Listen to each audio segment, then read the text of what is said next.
ఓం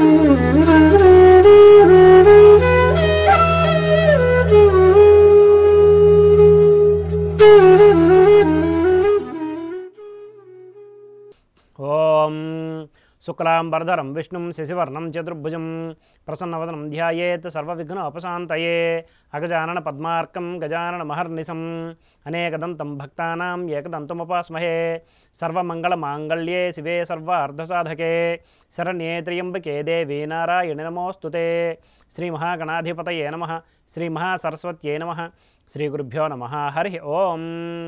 మైత్రి media ప్రేక్షకులందరికీ శుభోదయం.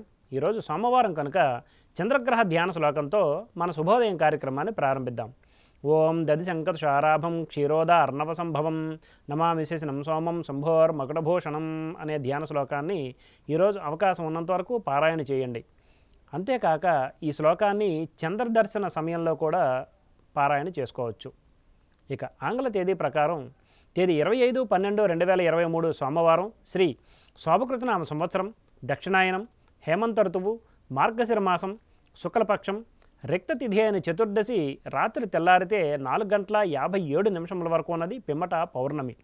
ఈరోజు రోహిణీ నక్షత్రం రాత్రి 9:41 వరకు ఉన్నది, పిమ్మట మృగశిర నక్షత్రం. ఈరోజు వర్జ్యం మధ్యాహ్నం 1:45 నుండి 3:22 వరకు, మరలా రాత్రి తెల్లారితే 3:28 నుండి 5:05 వరకు ఉన్నది. దుర్ముహూర్తం మధ్యాహ్నం 12:17 నుండి 1:01 వరకు, మరలా పునర్దుర్ముహూర్తం మధ్యాహ్నం 2:28 నుండి 3:12 వరకు ఉన్నది. నేడు సూర్యోదయం 6:28 కాగా సూర్యాస్తమయం సాయంత్రం 5:24. నేడు సోమవారం కనుక తూర్పు దిశగా ముఖ్యమైన ప్రయాణాలు చేయటం అనుకూలం కాదు, మరియు దక్షిణ దిశగా చేసే ప్రయాణాలు అర్ధలాభాన్ని చేకూరుస్తాయి. ఇక నేటి శుభ సమయాలను పరిశీలిస్తే సూర్యోదయం నుండి 7:30 వరకు, మరలా పగలు 8:30 నుండి 9:30 వరకు, పిమ్మట సాయంత్రం 6:30 నుండి 7:30 వరకు మంచిది. వర్జదుర్ముహూర్త సమయాలలో ఏ విధమైన శుభాశుభ కార్యక్రమాలు ప్రారంభించుట అనుకూలం కాదు. స్వస్తి. సర్వం శ్రీకృష్ణార్పణమస్తు.